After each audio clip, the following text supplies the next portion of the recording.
Hi guys, welcome back to my channel. My name is Jason White. This is my channel, Jason's Weird Reads. Thank you for joining me, and if you're new here, feel free to hit the subscribe button and comment down below there in the comments, and we will discuss some books. Alright, so if you hear any noises in the background, my son is currently watching a video game, a Minecraft video on his tablet, so he might squeak and squawk here and there. So this video here, I decided to copy one of my favorite booktubers, Elliot Brooks. She did a Scribd video discussing free books you can get there. Now, of course, it's not technically free because there is a membership that you have to pay for, a subscription. And that's approximately $15 a month, depending where you are. I think they advertise it as $8 a month, $9 a month, but if you live in Canada like I do, you're charged USD, so it works out to be a different price. So depending where you are, it's roughly around $15 a month. And you get a good selection of books within each month.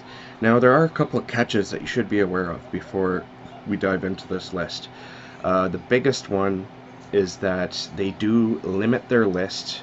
Their catchphrase is unlimited books, and that's not true, because if you listen to or read a few popular books in one month, suddenly you're limited to what you can read or listen to. They have both audiobooks and ebooks. And there's a good reason for that. I mean, this is a business, and you have to take that into consideration. I've heard some pretty crazy paranoia theories about this, but what it comes down to is when a publishing company, especially the big ones, in order for them to let Scribd use their books on the service, they don't want people consuming all their books for only $15 in 1 month.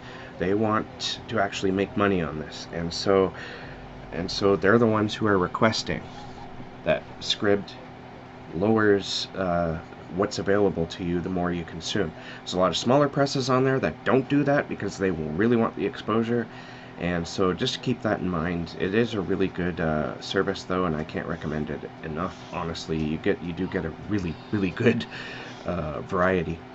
All right, so this list is I've only read one of these books, and I added it on there because I was surprised to see it, and it's really good.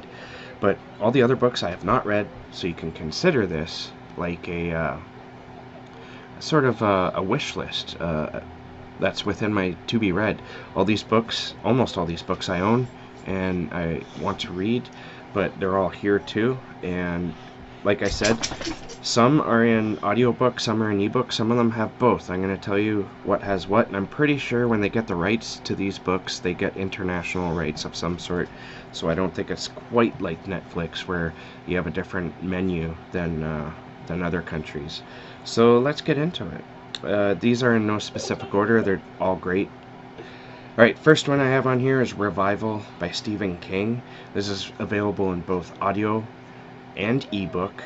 You know, Revival, I've been wanting to read this for years. I don't know too much about it because I've heard that the ending disturbed even Stephen King, and I want to go into it blind. I like going into books as blind as possible. And all I do know is it takes place sometimes in the 60s. There's a preacher of some sort, and it has a strong Lovecraftian feel to it, and those are all my elements.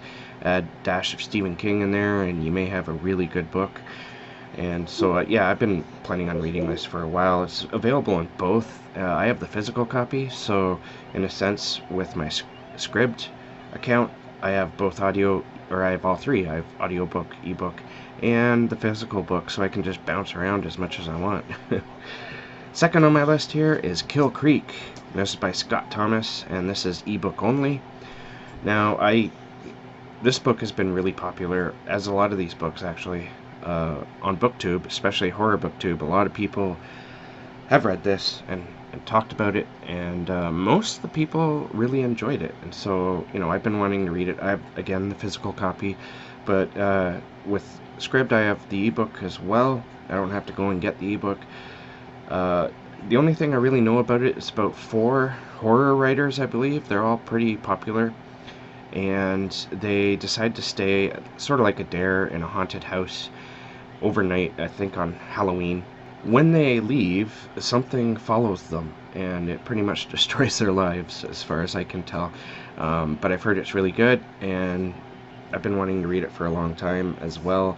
This was one of those, I think BookTube introduced me to this book, and Books in the Freezer, that podcast, brought that book to my attention, and it's been on my TBR ever since.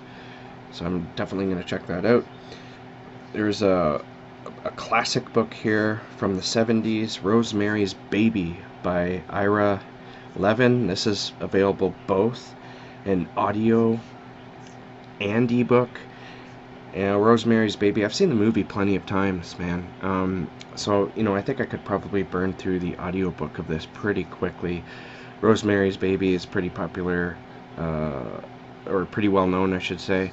It's about a couple who live in an apartment complex, and the woman in the couple is pregnant, and there's like this weird cult-like activity. I'm not going to spoil it for you. But, I love the movie. Both me and my wife, it's like a favorite of ours. We watch it every year or so. It's a good movie, and I'm looking forward to reading that book. This one I was happy to see. Ghost Story by Peter Straub. This is audio book only. This one I don't know too much about, but it's very popular. I haven't read it. A lot of people really praise this book, and I think this book is really responsible for a lot of writers who are writing out there today. It really influenced a lot of people. I do know it's about something about your past coming back to haunt you in regards to the worst thing you've ever done to somebody, something like that. And yeah, I've been wanting to read it for the longest time. I used to have a physical copy of it, but the print was so incredibly small, and you could barely see it. It's the shading of the print was very light, and I wasn't going to put my eyes through that. So I waited until it came out in ebook, and then I just realized how lazy I am, and I still haven't gotten to it. So, there's an audiobook here now, so maybe I can. Maybe I should. Alright, moving on, we have Head Full of Ghosts. It's another one that I've been aware of since pretty much its release. It's by Paul Tremblay. This is another popular BookTube book, especially, again, with Books in the Freezer. And this one, if you don't know what it's about, it basically takes a possession story and reality TV and meshes the two together. And that sounds like a lot of fun to me. And it's Paul Tremblay. I really like his writing, so I have no more excuses, really. Next is The Overnight by Ramsey Campbell. This story, from my understanding, which I haven't read, and this is, hang on here, this is available as ebook only. From my understanding, Ramsey Campbell wrote this from an experience he had, being that of a writer who's run into some financial issues, and so he takes a job at his local bookstore. And, of course, his story here takes a supernatural twist. But that's basically the premise of the story, is a writer, an aging writer who needs some extra money because he's not making enough. And so he gets a job at a bookstore, and, I just like it for that idea alone. I really like books about books, if that makes any sense. But I don't know if this book is like that at all, but it's Ramsey Campbell, so it's got to be read. Next, I have Mongrels by Stephen Graham Jones. This is available as both audio and ebook. Mongrels is a werewolf story, and from my understanding, it's very literary. It's not everyone's cup of tea because it's probably heavily character-driven rather than plot-driven, and that is my cup of tea right there. I love studying characters in literature.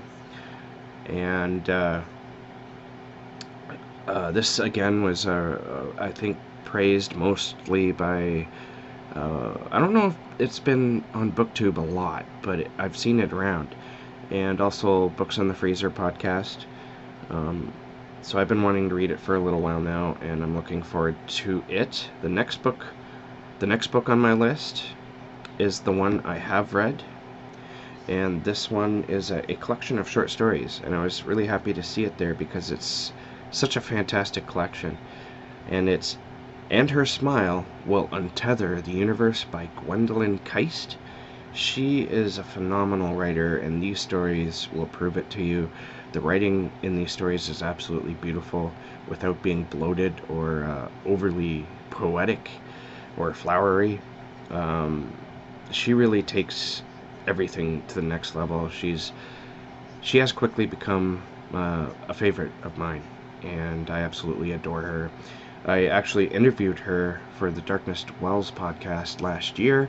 If I remember, I'll put the link below. You can go check that out. The Darkness Dwells podcast, by the way, is on hiatus because of because of the pandemic, but because of scheduling issues. I have to look after my son a lot more, so can't interviewing authors is just maybe out of the question right now. So so definitely check out Her Smile Will Untether the Universe by Gwendolyn Kiste. I can't praise it enough. It's like almost the perfect collection. There's not a dud in there, and there's some really twisted stories in there. My God. All right. This next book, I've read this one too, so I was wrong at the beginning of this list, but I didn't like this book very much. But this author and this book is very popular on Booktube right now, or not right now, but it has been very popular. The author is very popular. For some reason, her stories don't mesh with me, but I understand that she is much beloved, and so I respect that. I don't toss any insults towards her writing whatsoever. Not at all. It's just, for some reason, it doesn't mesh with me, and I don't know why. I wish it wasn't that way. But I'm talking about I Call Upon Thee by Ania Ahlborn, and this is available as both an ebook and an audiobook. Now, this story is another possession story, and I'm going to leave it at that. It's very much character-driven, again, and that should have been my cup of tea, but it just didn't mesh with me. So, but I do recommend it because a lot of people seem to love it, and whatever it was that just didn't connect with me, I can't identify it. I don't know what it is, but definitely check it out and see for yourself. It's on there. There's a ton of books on Scribd, so definitely check that out. The next one I was really happy to see, and that's Creature by Hunter Shea. This one has been making the rounds on Booktube. It is, I don't think I've heard one bad thing about it yet, and it's available as both an audiobook and an ebook, so that's awesome. I've been wanting to read this book. I think it was released just last year. From my understanding, it's about a couple who go on they're on vacation in a cabin, and there's a monster in the lake. And also, the one thing I'm really interested in is the wife of the story has I believe it's fibromyalgia, and that can be a crippling, very painful disease. And from my understanding as well, Hunter Shea also meshes the monster and her condition into a sort of a connected theme, and I've been wanting to read it for that reason alone, honestly. But you know what? In all honesty, a monster in the lake, that'll catch me too. I'm a sucker for just monster stories, period. And finally on this list is another author. This one was introduced to me by Books in the Freezer and Booktube. I had no idea she even existed before I started watching Booktube, and that's The Good House by Tananarive Due. And this is available as both an audio book and an ebook. And this one is big, folks. The audiobook's like 19-21 hours, somewhere in that vicinity. And that's one reason why I haven't read it yet, because I've been reading so many thick books lately that I'm still intimidated by thick books, and yet I'm reading thick books all the time. But I'm almost done with the Wheel of Time books, and so some some thicker books will soon be, at least a spot for thicker books will soon be opening. But anyways, The Good House is a haunted house story, and that's pretty much all I know about it, and that's all I want to know about it. I've heard nothing but good things about The Good House, and I've been wanting to read Tananarive Due ever since I've heard about her, and so I'm very much looking forward to it, and I hope you are too. Alright, so that's my list, I think, of approximately 11 books. Thank you for watching, and I should add on here that these books do change every so often. I'll put it in the description. Hopefully people will catch it, because I forgot to bring this up in the beginning, but this service is a lot like Netflix as well. So they have a license to use the book on their service for so long, and then that license goes away and they can't use it anymore, so it's removed from the site, but it could come back later. So just keep that in mind when you're checking out these books. Thank you for watching, and I hope you're all doing well out there and staying healthy and practicing social distancing. Stay safe, keep being creative, and I'll catch you guys in the next bookish video.